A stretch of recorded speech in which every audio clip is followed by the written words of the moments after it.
Roses, Ruses and Romance by O. Henry. Ravenel, the traveler, artist and poet, threw his magazine to the floor. Sammy Brown, broker's clerk, who sat by the window, jumped. "What is it, Ravi?" he asked.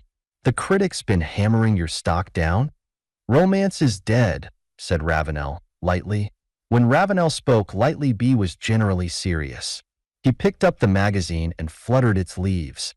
"Even a Philistine, like you, Sammy," said Nell, seriously, a tone that ensured him to speak lightly, "ought to understand. Now, here is a magazine that once printed Poe and Lowell and Whitman and Bret Harte and Du Maurier and Lanier and, well, that gives you the idea.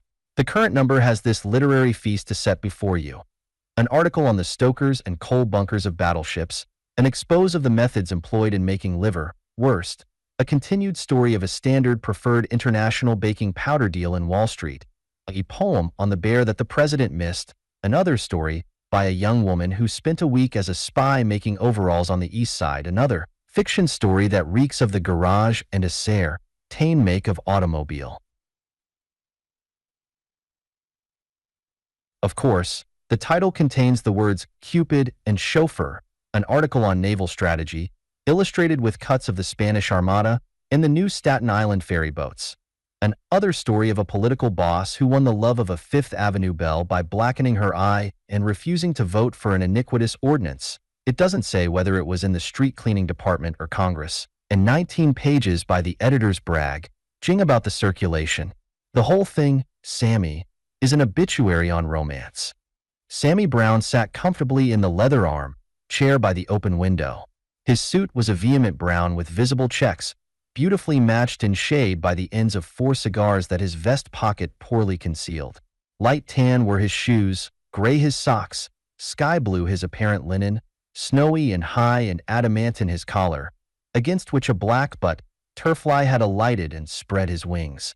Sammy's face, least important, was round and pleasant and pinkish, and in his eyes you saw no haven for fleeing romance. That window of Ravenel's apartment opened upon an old garden full of ancient trees and shrubbery. The apartment house towered above one side of it. A high brick wall fended it from the street. Opposite Ravenel's window, an old mansion stood, half hidden in the shade of the summer foliage. The house was a castle besieged.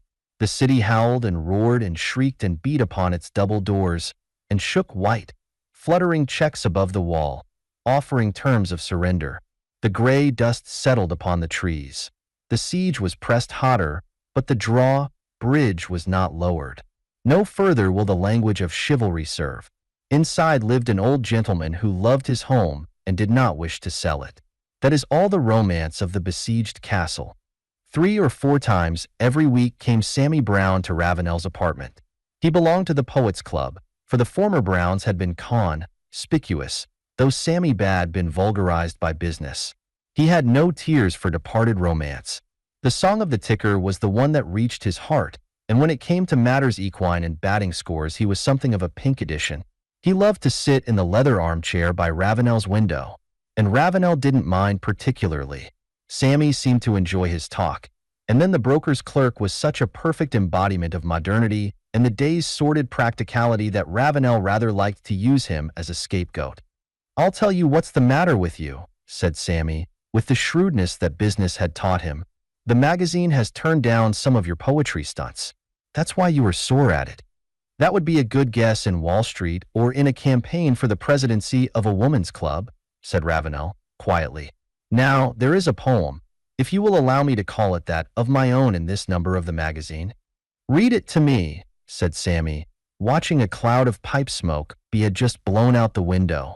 Ravenel was no greater than Achilles. No one is. There is bound to be a spot. The somebody or other must take bold of us somewhere when she dips us into something or other that makes us invulnerable. He read aloud this verse in the magazine. "The 4 roses. 1 rose I twined within your hair. White rose, that spake of worth, and one you placed upon your breast. Red rose, love seal of birth, you plucked another from its stem. Tea rose, that means for I, and one you gave, that bore for me. The thorns of memory.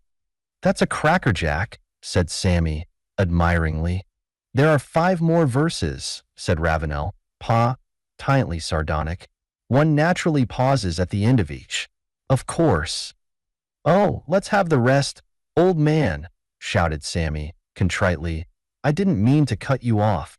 I'm not much of a poetry expert, you know. I never saw a poem that didn't look like it ought to have terminal facilities at the end of every verse. Reel off the rest of it. Ravenel sighed and laid the magazine down. All right, said Sammy, cheerfully. We'll have it next time. I'll be off now. Got a date at 5 o'clock. He took a last look at the shaded green garden and left, whistling in an off-key and untuneful air from a roofless farce comedy. The next afternoon Ravenel, while polishing a ragged line of a new sonnet, reclined by the window overlooking the besieged garden of the unmercenary baron. Suddenly he sat up, spilling 2 rhymes and a syllable or two. Through the trees one window of the old mansion could be seen clearly. In its window, draped in flow white, leaned the angel of all his dreams of aro, manse, and poesy. Young, fresh as a drop of dew, graceful as a spray of clematis, conferring upon the garden hemmed in by the roaring traffic the air of a princess's bower, beautiful as any flower sung by poet. Thus Ravenel saw her for the first time.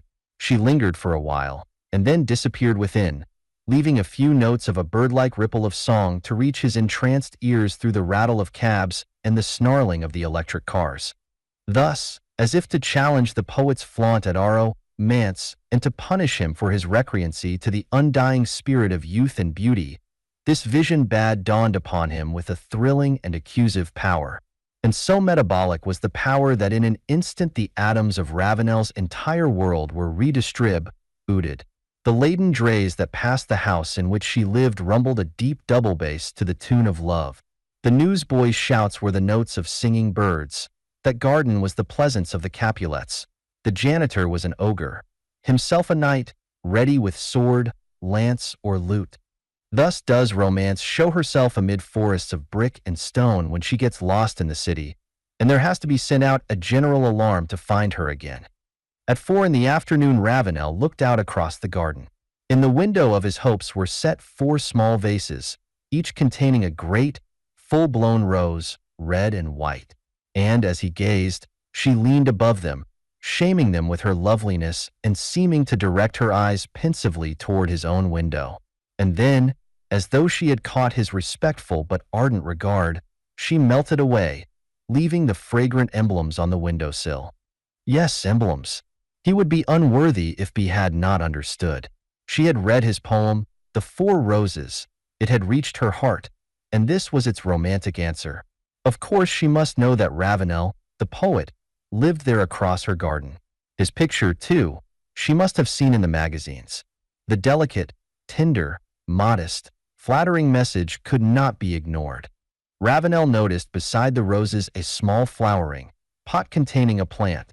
Without shame he brought his opera glasses and employed them from the cover of his window curtain. A nutmeg geranium?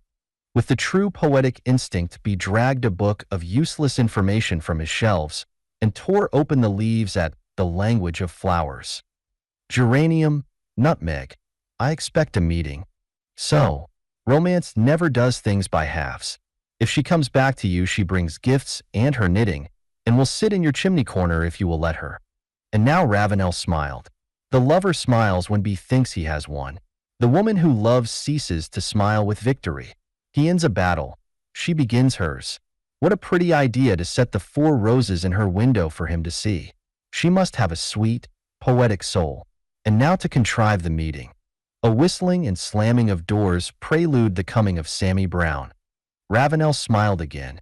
Even Sammy Brown was shone upon by the far-flung rays of the Renaissance. Sammy, with his ultra clothes, his horseshoe pin, his plump face, his trite slang, his uncomprehending admiration of Ravenel.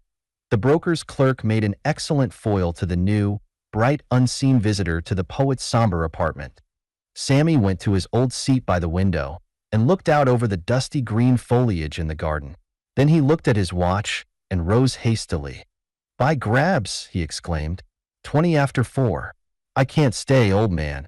I've got a date at 4:30. Why did you come then? Asked Ravenel with sarcastic jocularity. If you had an engagement at that time. I thought you businessmen kept better account of your minutes and seconds than that. Sammy hesitated in the doorway and turned pinker. Fact is, Ravi, B explained, as to a customer whose margin is exhausted, I didn't know I had it till I came. I'll tell you, old man, there's a dandy girl in that old house next door that I'm dead gone on. I put it straight, we're engaged.